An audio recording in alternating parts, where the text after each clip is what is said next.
Today's Elite Vortex boss event is brought to you by a little bit more HP, slightly more speed, more HP on Moabs, and a little bit more speed on Moabs. The Moab changes were not present in the normal version of this event. I think the top left is the only good spot to put your Monkeyopolis down. Like every other spot you can only fit like 2 or 3 farms, whereas this spot up here has a lot of ground, well not a lot, but it's the only suitable grounds really to build up a big Monkeyopolis. So the plan here is very straightforward. We're going to get a BRF up and running as soon as possible, and once we do that, then that will snowball into a second BRF, but we can't do that without selling some stuff that actually also helps us out financially in the short term. One farm is a 200 and the other farm is going to be a 202, and once we reach about 400 up here or so, then we're going to sell the second farm and upgrade this up to a banana plantation. I forgot to get the other upgrade, but that's fine because the round's ended. Yeah, 411 is what we need from here to match the sell price of that, equal 3,000. One more banana from you, please. There we go. Now we can upgrade it with exactly 30 to spare. The only downside about putting our farm up here is that we can only partially see it at work. Okay, they're starting to make their way to the exit here, but I'm still not content with our farming situation. So let's put our second one down. Who needs increased production when you have greater production? Well, it's time to upgrade good old Reliable and get him the crossbow crossbow that it well and truly deserves. Don't worry, you will be a crossbow master. You just need to get through crossbow beginner, crossbow sharpshooter gallery, and then you'll be crossbow master. Get these both up to 202 and then sell one of them and upgrade the other one to a marketplace. There we go. And 111 required, and that's all we need for a marketplace. Yeah, I'm just not very good at boss events, which is why I use double cash mode to help me out, especially for the short term at the very beginning, where it feels like I'm just so financially crippled if I do not have it. Right, second marketplace up and running. So all we need now is, well, at some point this is going to have enough so that we can actually sell all of these, and then that probably might actually be the next round, or the round after that at the very least, when it comes to selling these two. Gets you to over 13k, and then yeah, we're going to need another round to make this work. Yeah, I think we've got enough now in order to get ourselves the BRF at the end of round 24. I see quite a few people when they do boss runs always needing to sell stuff because they're on single cash mode, which is perfectly understandable, honestly. And I think one way to try and circumvent the need of double cash mode is, number one, to never buy it in the first place, but number two, just edge yourself forward into trying without the double cash in order to try and get yourself a bit more confident. But honestly, I'm just not about that life, and oh, some of them are leaking. That's no good. But we do have a lead issue, but don't worry, you're going to be more than just our lead popper.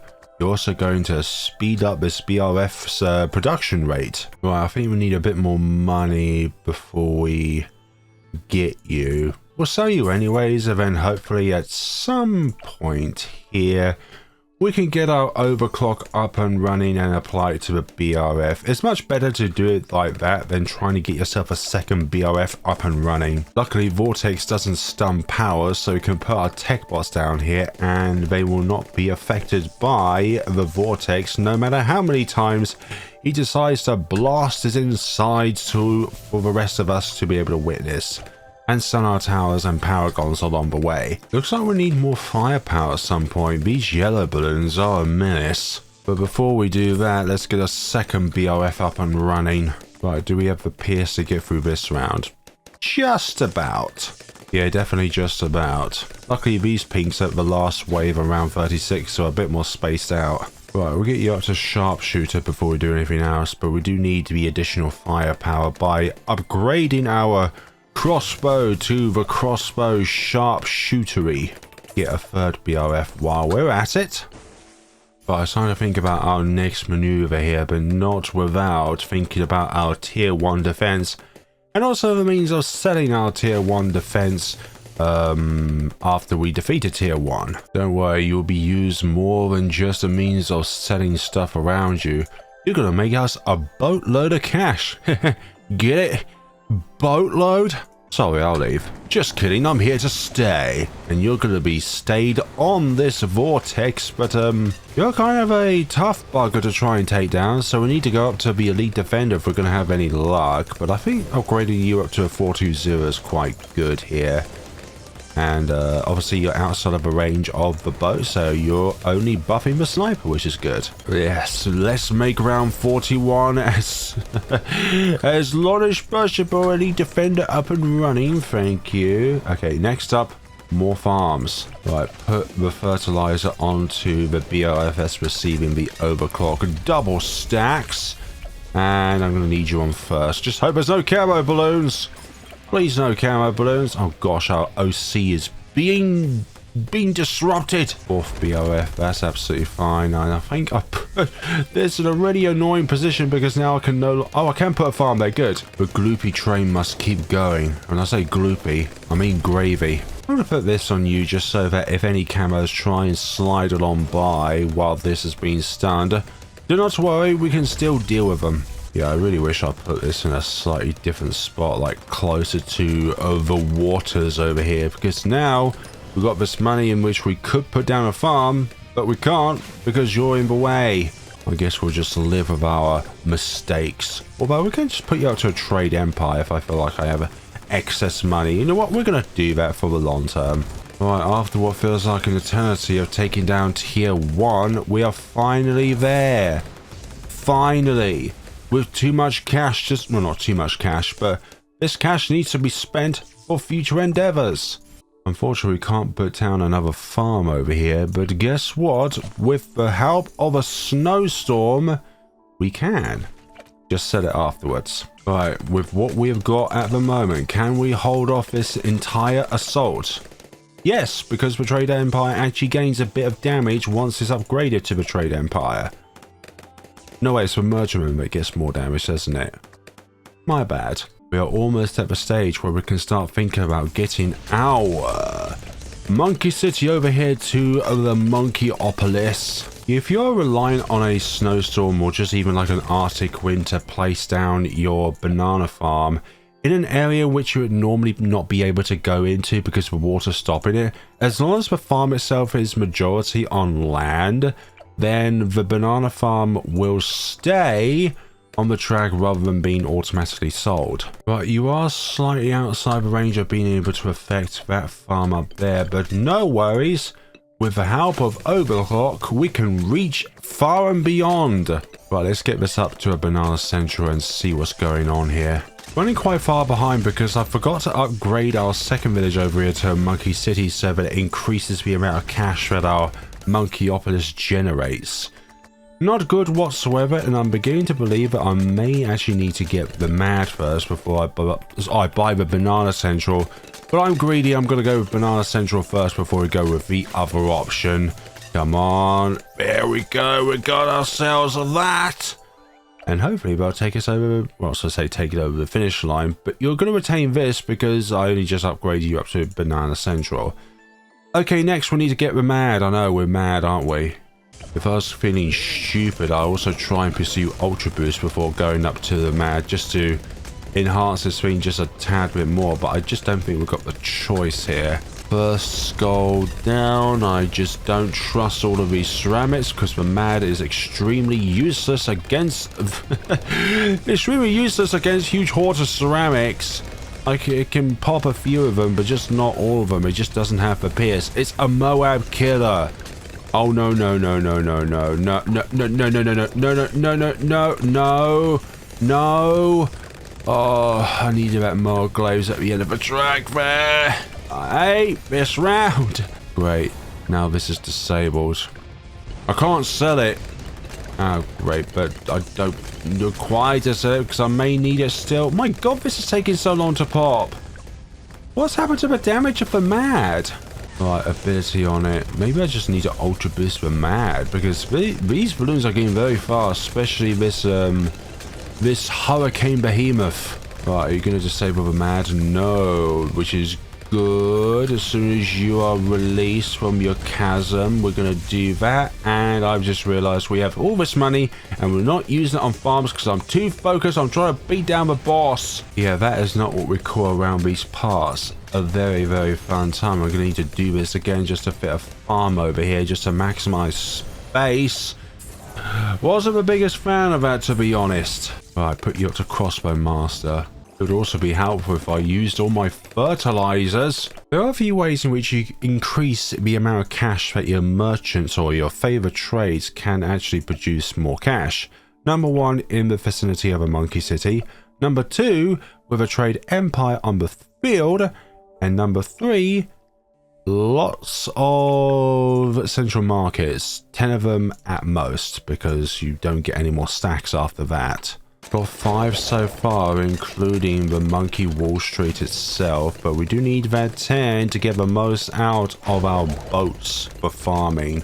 You're either stopped by hooks or by traps, Moabs. Pick your poison. I could do this safely by going to the Apex Plaza Master as early as possible, or I could be a little bit more risky by going for several overclocks in order to overclock all of our tier 4 farms on the track and this little one down here. There's like half the time you're on one of these boss events, you're just upgrading stuff or waiting for rounds to transpire by to get to the next tier. But just don't concern yourself about a flying fortress. Just ensure that a flying fortress doesn't exist. Although you are here to get pops for the Goliath Doom ship. That is your purpose. Right, let's see how well we do against the tier 3 elite Vortex with just a degree 23 Apex as a master. This should be good, hopefully. We can use these trees, these houses to our benefit because, well, the Apex Plaza Master's projectiles ricochets off projectiles rather than being stopped by them. A pretty good trait to have, to be honest. And there goes tier 3. Tier 3 bites the dust. I think we're in the home straight now. I don't think I could build anything else along this entire track. Actually, I can put another ninja over here. And Geraldo's now at level 20 thanks to the help of the Energizer being nearby. The reason for that is because if you have your hero near the Energizer within its range, the hero in which you have inside of the Energizer has its experience increased by 50%, which is nice. Although there is room for Paragon power totems because they only take up such a small number of space on the field. Banana Central is up at 700,000 and the Monkeyopolis at 811,000, but I think at some point this is going to creep up over the Monkeyopolis now that you actually do have ×10 Ultra Boost and also Fertilizer. And you're within the range of the Monkey City part of that. How are we doing with the Flying Fortress? I think you are there now when it comes to your Ultra Boosts. We don't need to give you any more, so unpair you from that. And now the Ultra Boost is going to go back up here for Consistent Spanner, the temporary one, mind you. Because you don't get... I think you do get 100% uptime because of the Monkey Knowledge Point, which enables global abilities to have reduced cooldown by, I think it's about 2% or something.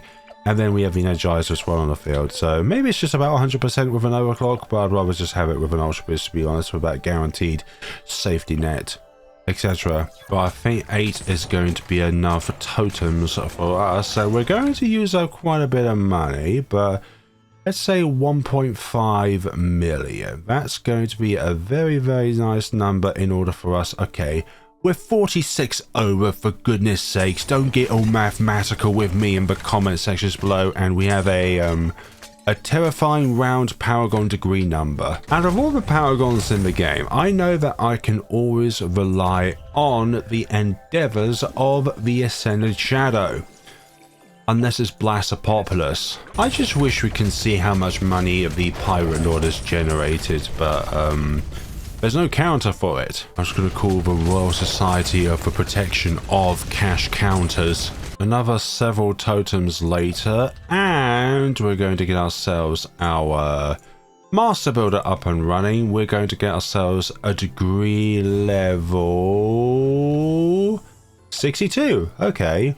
The Round of the Fortified Moabs entry. Yeah, with 2 paragons in play here, I think we should be pretty good here. Although you have... No, you have stunned my Master Builder. How dare you? Yeah, we seem to be running into a problem where I can't put down any more Master Sentries because the Master Builder keeps being stunned. Not the best spot for it, to be honest. My bad. This is why I don't like Vortex, because it's indiscriminate when it comes to its stunning means. It just keeps stunning stuff regardless. And I'm just going to put down 2 overclock so we can continue overclocking the the BC. Right, this is going down very well, except for the fact I can't really do anything with my Master Builder. But luckily we can put down stuff now, which is good. Maybe I should have you away from there. 1.35 million. And yeah, you just about overtaken it now. They're pretty neck and neck when it comes to the amount of moolah which they are acquiring. Yeah, I think this run is secured. Our next 2 paragons are going to be the Navarch of the Seas and the Goliath Doom Ship. By rounding up to around 2.5 million moolahs, minus 29,000 of it, to crank us down just below 2.5 million. Let's see how much we have when we sell everything that is not directly tied to the creation of the next 2 paragons. Time to put down the final paragon power totem. And I'm sorry, Geraldo, but you are also needed to be sacrificed with 574 contributed to the bag for the rest of our run here. Okay, so we've got nearly 3.3 million. We've added a fair few monkey aces onto the field to meet the tier requirements and the cost requirements in order to actually get ourselves hopefully all of the requirements needed in order to get a very high degree Goliath Doom ship. I hope so. Nearly 6.3 million pops. I like it. So we need 550k left over from all this to be able to get to what we need to do. So 2.743887 is what we can spend here. We'll put you at here. I don't want to muck this up. Yeah, we've got enough here, and we've got a degree 81 Goliath Doom ship. Now, do you think that is enough? Well, probably not enough in some boss events, but enough for this one. Let's just say that. And we just put the rest of you into there, and we have a degree level 61, 61, 60, 61, 62, 63, and then the next number along the line, 81. It's a bit of a leap, let's just say that, but this will be able to get us over the finish line. And in comparison to tier 4, you are massively overclocking yourself, which is good. So let's see what we can do here, and that is going to be a lot. Thank you very much, and I need to unpair you because I only want you to hook in bads, etc.